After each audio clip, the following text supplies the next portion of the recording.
The most meat-centric place in the world that we've been to on the show anyway would have to be Uruguay. You talk about your paninis, your hero sandwich, your French dip, your Philadelphia cheesesteak, your Reuben sandwich, all you like. The apex of the sandwich-making arts, Uruguay. The mighty chivito. Pretty much my philosophy encapsulated in sandwich form.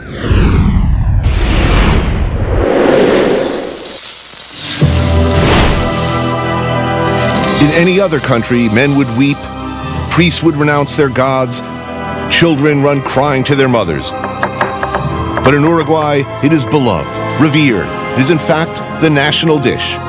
All of this, everything you see, still this. Yes, this too. Oh yes, it's all going in.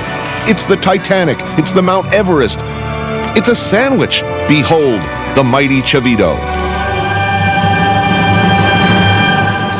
Welcome to Chiviteria Marcos, a popular spot to risk gastric rupture by staring meekly into the abyss of mind-scrambling sandwichness. Those chivitos? By the way, I have to admit, since we got here, I've actually had a couple of these in a street. You've had a couple of them already.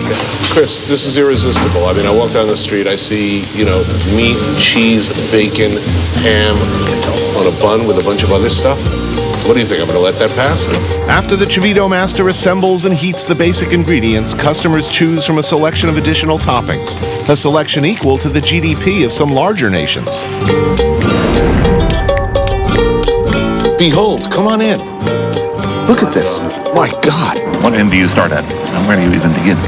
It's like Everest. You really have to sit there and look at it for a while, figure out how best to attack it. Uruguay, the tiny, underappreciated South American country tucked between Argentina and Brazil. Only 3 million people live here, half of them in the capital city of Montevideo. I love this city. I love this country. I mean, there's a vibe here that it's unlike any other place on the continent. It's the opposite of New York in a lot of ways. Like, people aren't pushy here, In New York, everybody's like sort of hungry and pushing and moving. Here is extremely laid back. The only competition is soccer. That's the only time that you get competitive, and it gets extreme. Uruguay is a pretty chill and relaxed place where you just can disconnect from everything. For me, it's a melting pot. It's mostly Spanish and Italian immigrant food.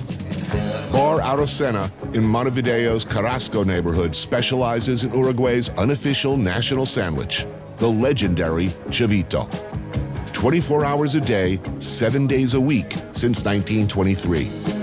A prince, a king, a gargantua among sandwiches, this terror-inspiring heap of protein is built out of steak, ham, bacon, cheese, hard-boiled egg, mayo, and garnishes.